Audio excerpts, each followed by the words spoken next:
திரு S. சந்திரன், மாண்புமிகு நகராட்சி நிர்வாகத்துறை அமைச்சர் அவர்கள். மாண்புமிகு பேரவைத் தலைவர் அவர்களே, திருவள்ளூர் மாவட்டம் திருத்தணி தொகுதியில் ஆர்க்கப்பேட்டை ஒன்றியத்தைச் சார்ந்த 38 ஊராட்சிகளில் 287 குடியிருப்புகள் உள்ளன. திருத்தணி மற்றும் ஆர்க்கப்பேட்டை ஊராட்சி ஒன்றியங்களில் அடங்கிய 9 ஊராட்சிகளில் உள்ள செருக்கனூர் மற்றும் 114 ஊரக குடியிருப்புகளுக்கு பொன்னை ஆற்றில் இருந்து குடிநீர் வழங்க விரிவான ஆய்வு மேற்கொள்ளப்பட்டு நீராதாரம் இல்லாததால் கொசலை ஆற்றிலிருந்து குடிநீர் வழங்க உத்தேசிக்கப்பட்டு ரூபாய் 44.58 கோடி மதிப்பீட்டில் உயிர்நீர் இயக்கத்தின் JJM கீழ் நிர்வாக அனுமதி வழங்கப்பட்டுள்ளது. இத்திட்டப் பணிகள் தொடங்க பெற்று இதுவரை 15 விழுக்காடு பணிகள் முடிக்கப்பட்டுள்ளன. நவம்பர் 2024 அனைத்து பணிகளும் முடிக்கப்பட்டு மக்கள் பயன்பாட்டில் கொண்டு வர இலக்கிடப்பட்டுள்ளது. இத்திட்டத்தின் மூலம் 53,630 மக்கள் பயன்பெறும் வகையில் நாள் ஒன்றுக்கு 2.95 MLD குடிநீர் வழங்க வடிவமைக்கப்பட்டுள்ளது. இத்திட்டத்தில் திருத்தணி ஆர்க்கப்பேட்டை ஊராட்சி ஒன்றியத்தைச் சேர்ந்த 4 ஊராட்சிகள் உள்ள ஆர்க்கப்பேட்டை, வங்கனூர், ICS கண்டிகை மற்றும் SBG புறம் 57 குடியிருப்புகளுக்கு நாள் ஒன்றுக்கு நபர் ஒன்றுக்கு 55 லிட்டர் வீதம் குடிநீர் வழங்க வழிவகை செய்யப்பட்டுள்ளது. மீதமுள்ள 34 ஊராட்சியில் உள்ள 200 குடியிருப்புகளுக்கு ஊரக வளர்ச்சி முகமை மூலம் தனி குடிநீர் திட்டம் செயல்படுத்தப்பட்டு நாள் ஒன்றுக்கு நபர் ஒன்றுக்கு 55 லிட்டர் வீதம் குடிநீர் வழங்கப்பட்டு வருகிறது என்பதை தெரிவித்துக் கொள்கிறேன். மாண்புமிகு உறுப்பினர் சந்திரன். மாண்புமிகு பேரவைத் தலைவர் அவர்களே, இந்த திட்டத்தினை சிறப்பாக நிறைவேற்றி கொடுத்திருக்கக்கூடிய மாண்புமிகு தமிழ்நாடு முதல்வர் அவர்களுக்கும் நகராட்சி நிர்வாகத்துறை அமைச்சர் அவர்களுக்கும் என்னுடைய சட்டமன்ற தொகுதியின் மக்களின் சார்பில் நெஞ்சார்ந்த நன்றியை தெரிவித்துக் கொள்வதுடன், நடப்பு திட்டத்திலே மேல்நிலை நீர்த்தேக்க தொட்டிகளும் நிலத்தடி நீர்த்தேக்க தொட்டிகளும் எண்ணிக்கை 47 செயல்படுத்தப்பட்டு வருகின்றது. இருப்பினும் சில இடங்களிலே இருக்கக்கூடிய குடிநீர் இணைப்பினை பயன்படுத்தி அந்த திட்டங்கள் நிறைவேற்றப்படுகின்றது. கூடுதலாக சில இடங்களிலே பைப்லைன் விஸ்தரிப்பு தேவைப்படுவதால் அதனை அமைத்து தர அமைச்சர் முன் வருவாரா என்பதனை தங்கள் வாயிலாக அறிய விரும்புகிறேன். மாண்புமிகு அமைச்சர் அவர்கள்.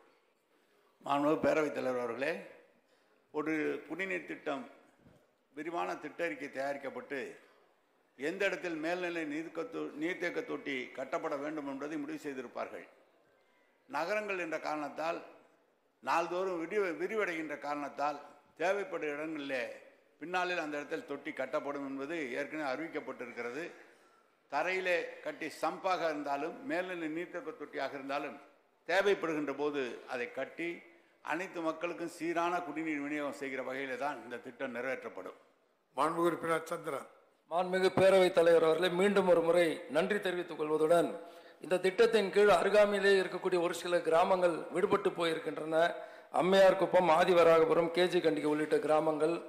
அதனை இந்த திட்டத்திலே சேர்த்து தர அமைச்சர் முன் வருவாரா என்பதனை தங்கள் வாயிலாக அறிய விரும்புகின்றேன். மாண்புமிகு அமைச்சர் அவர்கள்.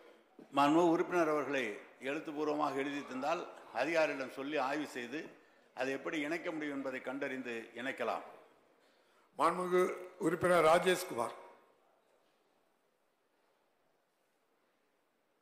மாண்புமிகு பேரவைத் தலைவர் அவர்களே, 2004ஆம் ஆண்டு ஏற்பட்ட அந்த சுனாமியின் போது அந்த மக்களுக்கு பாதுகாப்பாக அவர்களுக்கு குடிநீர் வழங்க வேண்டும் என்று 2006ஆம் ஆண்டு சுனாமி கூட்டு குடிநீர் திட்டம் கிள்ளியூர் தொகுதி வழியாக 4 தொகுதிகளை கடந்து கன்னியாகுமரிக்கு சென்றடைகிறது.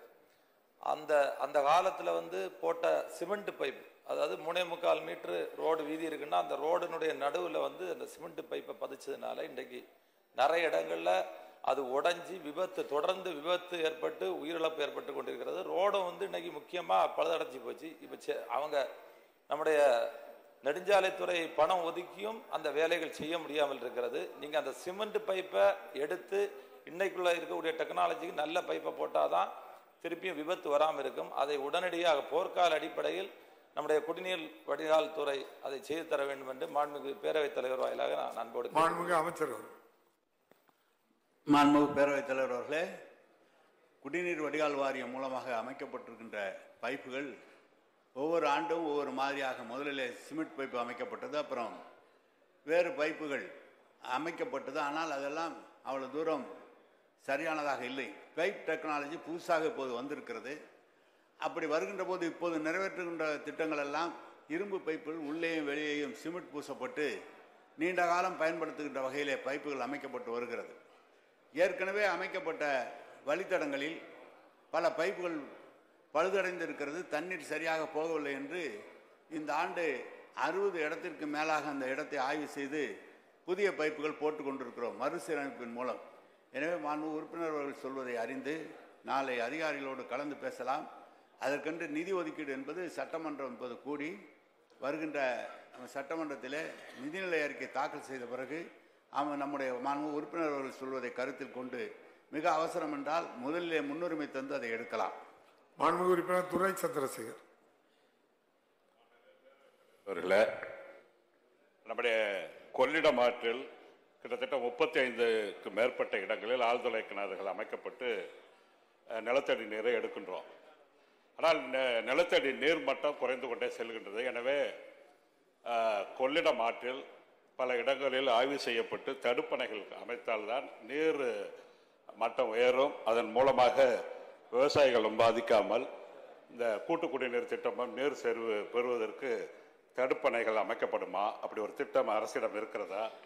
அப்படி அமைக்கும் பட்சத்தில் கொள்ளிடத்தில் என்னுடைய தொகுதியில் விளாங்குடியிலும் விஷ்ணம்பேட்டையில் 2 தடுப்பணைகள் அமைப்பதாக அதிகாரிகள் கூறினார்கள். அது எந்த நிலையில் உள்ளது என்பதை அறிய விரும்புகின்றேன். மாண்புமிகு அமைச்சர் அவர்கள். மாண்பு பேரவைத் தலைவர் அவர்களே, இதை பற்றி விரிவாக மாண்பு முதலமைச்சரோடும் மாண்பு நீர்வளத்துறை அமைச்சரிடம் பேசியிருக்கிறோம். நீர்வளத்துறை அமைச்சர் 1000 இடங்களுக்கு மேலாக அந்த தடுப்பணைகள் அமைக்கப்படும் என்று ஏற்கனவே அறிவிக்கப்பட்டு அதற்காக படிப்படியாக அந்த பணிகள் மேற்கொள்ளப்பட்டிருக்கின்றன. எனவே மாண்பு உறுப்பினர்கள் சொல்வதை அமைச்சருடைய கவனத்திற்கு சென்று கொள்ளிடத்தில் 244 இடங்களிலே இன்றைக்கு நாம் கூட்டு குடிநீர் திட்டத்திற்காக காவேரியிலும் கொள்ளிடத்திலும் கூட்டு குடிநீர் திட்டத்திற்காக ஆழ்குழாய் கிணறுகள் அமைக்கப்பட்டிருக்கிறது. எனவே நிலத்தடி நீர் குறையாமல் இருக்க வேண்டும் என்று சொன்னால் வருங்காலத்தில் தடுப்பணை கட்டினால் மட்டுமே அந்த நிலத்தடி நீரை சேமிக்க முடியும். அரசியல் கவனத்தில் இருக்கிறது. உரிய முறைப்படி நம்முடைய நிதிநிலைக்கு ஏற்ப இந்த திட்டங்களை நிறைவேற்றுவதற்குரிய நடவடிக்கை எடுக்கப்படும் என்பதை தெரிவித்துக் கொள்கிறேன். மாண்புமிகு உறுப்பினர் வேலுமணி அவர்கள்.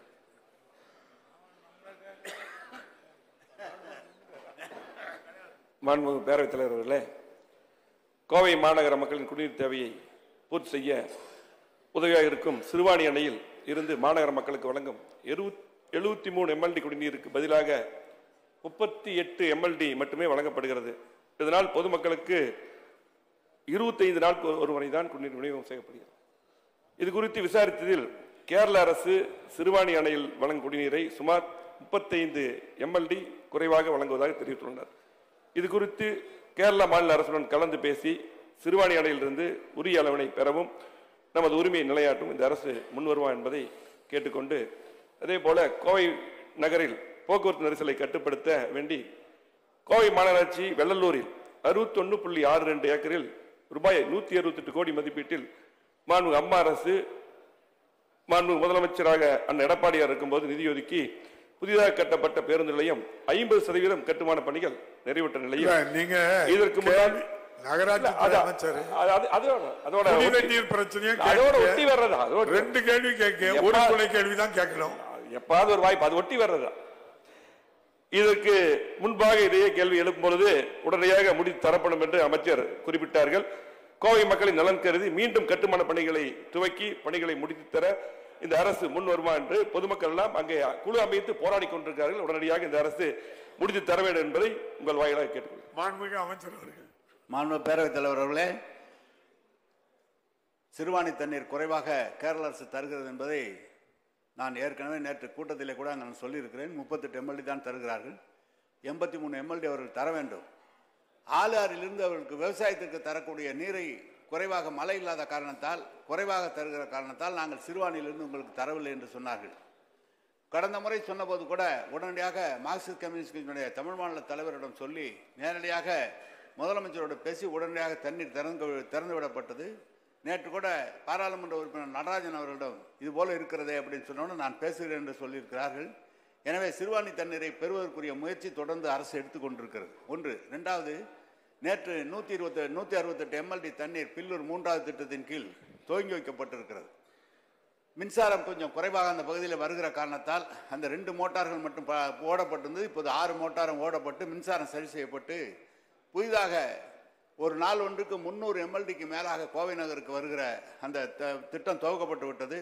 எனவே தினந்தோறும் ஒரு நாள் விட்டு ஒரு நாள் நிச்சயமாக கோவை நகருக்கு குடி தண்ணீர் கொடுக்கப்படும். வெள்ளலூர் பேருந்து நிலையத்தை பற்றி சொன்னீர்கள். உங்கள் காலத்திலே பிராட்பாடுக்கு சொந்தமான இடத்துல இந்த பேருந்து நிலையம் அமைக்கப்பட்டது. அந்த பேருந்து நிலையத்தை உடனடியாக சரி செய்கிற போது அது இணைப்பு சாலைகள் சரியாக திருச்சியிலிருந்து வருகிற சாலையும் அதை ஒட்டி இங்கு இந்த பக்கம் வருகிற சாலை இணைப்பு சாலை அகலப்படுத்தப்பட்டால் தான் பேருந்து நிலையம் வெற்றி பெற முடியும். இல்லை, நான் போய் பார்த்தேன், ரோடு குறுகலாக இருக்குது, பேருந்து வரும்போது சரியாக இருக்காது. நான் அவரிடம் அமைச்சரிடம் சொல்லியிருக்கிறேன். எனவே இந்த ஆண்டு அந்த பணியை எடுத்து முடிப்பதற்குரிய அனைத்து நடவடிக்கைகளும் எடுக்கப்படும் என்பதை தெரிவித்துக் கொள்கிறேன். மாண்புமிகு உறுப்பினர் பிச்சாண்டி. மாண்புமிகு பேரவைத் தலைவர்களே, எனது கீழ்பண்ணாத்தூர் சட்டமன்ற தொகுதியிலே கீழ்பண்ணாத்தூர் மற்றும் 130 கிராமங்களுக்கான கூட்டு குடிநீர் திட்டம் உள்ளது. ஆனால் அதில் பிவிசி பைப்புகள் இருக்கிறதால் வழியிலே இருக்கக்கூடிய நிலத்திலே இருப்பவர்கள் அதை உடைத்து தண்ணீரை பாய்ச்சி கொண்டிருக்கிறார்கள். ஆகவே குறிப்பிட்ட கீழ்பண்ணாத்தூருக்கு அந்த தண்ணீர் வர முடியாத ஒரு நிலை இருக்கிறது. ஆகவே அந்த பைப்புகளை எல்லாம் மாற்றி டிஐ பைப்புகளாக மாற்றினால்தான் அனைத்து குடியிருப்புகளுக்கும் தண்ணீர் வருவதற்கு வாய்ப்பாக இருக்கும். ஆகவே அந்த திட்டத்தினுடைய வெற்றிக்கு கண்டிப்பாக அந்த டிஐ பைப்புகள் அமைக்க வேண்டும். அதே போல் ஜல்சி ஜீவன் திட்டத்திலே என்னுடைய வேட்டவலம் பேரூராட்சியிலே குடிநீர் திட்டத்திற்காக கிணறு வெட்டுவதற்கு ஏரிகளிலே இதுவரை அனுமதி அளிக்கப்படாததால் அது கிணறு வெட்டப்படாமல் இருக்கிறது. ஆகவே அதையும் செய்து என்னுடைய தொகுதியுடைய அனைத்து கிராமங்களுக்கும் அந்த குடிநீர் தங்குதடையின்றி கிடைக்க அரசு ஆவணம் செய்யுமா என அறிய விரும்புகிறேன். மாண்புமிகு அமைச்சர் அவர்கள். மாண்புமிகு பேரவைத் தலைவர் அவர்களே, இதை மாண்புமிகு சட்டமன்ற உறுப்பினர் அந்த ஊருக்கு போகின்ற போதே சொன்னார்கள். உடனடியாக பைப்புகளை மாற்றி புதிய பைப்புகள் போடுவதற்கு இரும்பு பைப்புகளாக போடுவதற்குரிய நடவடிக்கை எடுக்க வேண்டும் என்று சொல்லியிருக்கிறார்கள். உரிய முறைப்படி ஆய்வு செய்து நிதிநிலைக்கு ஏற்ப எவ்வளவு விரைவாக செய்ய முடியுமோ அதை செய்வதற்குரிய நடவடிக்கை எடுக்கப்படும். ரெண்டாவதாக, இந்த கீழப்பின்னாத்தூர் பகுதியில் ஏரியிலே புதிய ஆழ்குழாய் கிணறு வெட்டி அந்த கிணறின் மூலமாக தண்ணீர் தரலாம் என்று ஒரு திட்டத்தை சொன்னார்கள். அங்கே இருக்கிற நமது நீர்வளத்துறையினுடைய பொறியாளர் அவர்கள் அதற்கு அனுமதி, எங்களுடைய தலைமை அனுமதி அளித்தால்தான் நாங்கள் செய்ய முடியும் என்று சொன்னார். நீர்வளத்துறை அதிகாரியிடம் பேசினோம். நீர்வளத்துறை அமைச்சரிடம் கொடுத்து உரிய முறையில் நீர்வளத்துறையில் அனுமதி பெற்று அந்த கிணறு வெட்டுவதற்கு நடவடிக்கை எடுக்கப்படும் என்பதை தெரிவித்துக் கொள்கிறேன். ஏற்கனவே மாண்புமிகு உறுப்பினர் அவர்களுக்கு சொல்லப்பட்டிருக்கிறது.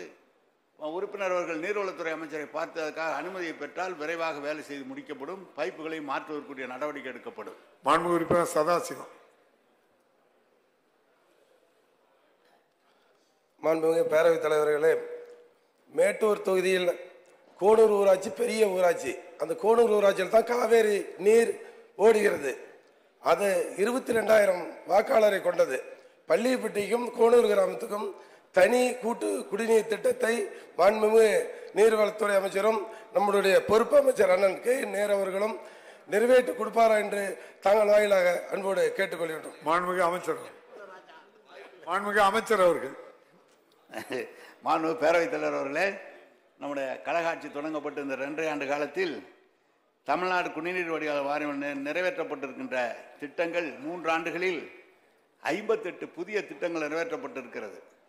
இதற்காக திட்ட மதிப்பீடு 7,148 கோடி. நாள் ஒன்றுக்கு 663.36 மில்லியன் லிட்டர் 103 லட்சம் மக்களுக்காக இது பயன்பட்டு வருகிறது. நிர்வாக ஒப்புதல் வழங்கப்பட்டிருக்க புதிய திட்டங்கள் 15,155.89 கோடிக்கு புதிய திட்டங்களுக்காக அனுமதி வழங்கப்பட்டிருக்கிறது.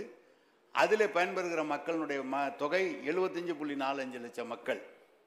நிர்வாக ஒப்புதல் வழங்கப்பட்டு நடைபெற்று வரும் மறுசீரமைப்பு திட்டங்கள், ஏற்கனவே பைப்பு உடஞ்சிருக்குன்னு சொன்னாங்களே, அதில் திட்ட மதிப்பீடு 1,258.35 கோடி. இதில் 50 லட்சம் மக்கள் பயன்பெறுகிற வகையில் அந்த திட்டங்கள் நிறைவேற்றப்பட்டிருக்கிறது. இப்போது மாண்புமிகு உறுப்பினர் சதாசிவம் அவர்கள் கேட்டுக்கொண்டது போல ஆய்வில் உள்ள திட்டங்கள் 13, திட்ட மதிப்பீடு 19,110 கோடி. பயன்பெறுகிற 1 கோடி மக்கள் பயன்பெறுகிற அளவிலே திட்டங்கள் மதிப்பீடு செய்யப்பட்டிருக்கிறது.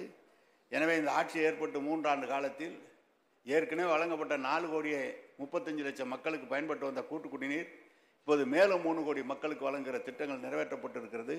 எனவே சதாசிவம் அவர்கள் சொல்லியிருக்கிற அந்த திட்டங்களையும் மறுபரிசீலனை செய்வதற்கு அரசு நடவடிக்கை எடுக்கும் என்பதை தெரிவித்துக் கொள்கிறேன்.